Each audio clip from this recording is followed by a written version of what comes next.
Ну, процесс организован следующим образом. Значит, в начале своего ответа я хочу, конечно, выразить благодарность, российским властям, которые обеспечили нам достойное проведение, достойные условия проведения выборов президента Абхазии на территории Российской Федерации.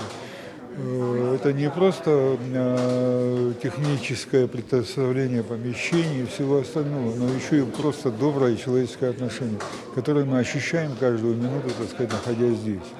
Вот это первое, что я хотел сказать. Второе, безусловно, выборы для нас очень важны. Как вы знаете, в Абхазии был кризис политический. Но, слава Богу, мы вошли в конституционное русло, Наша Конституция предусматривает такие ситуации. И конституционно мы выходим через выборы, из этого положения. 5 кандидатов, все кандидаты образованные люди, хорошие люди, воспитанные люди, патриоты Абхазии. И интрига сохраняется, конечно, до конца выборов, потому что это действительно выборы, борьба идет за каждый голос. Штабы поработали очень здорово, за вот это время, которое было. Были дебаты, были встречи с избирателями.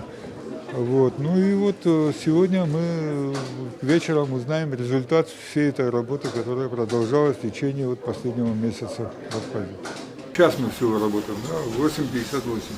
Уже больше 100 человек проголосовало, и люди идут. Активность хорошая, я вам хочу сказать.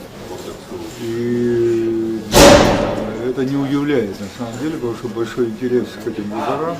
Сегодня проходят выборы президента в Абхазии. Это моя родина, очень люблю. И для меня это сегодня очень важный день, так как сегодня будет решаться будущее Абхазии.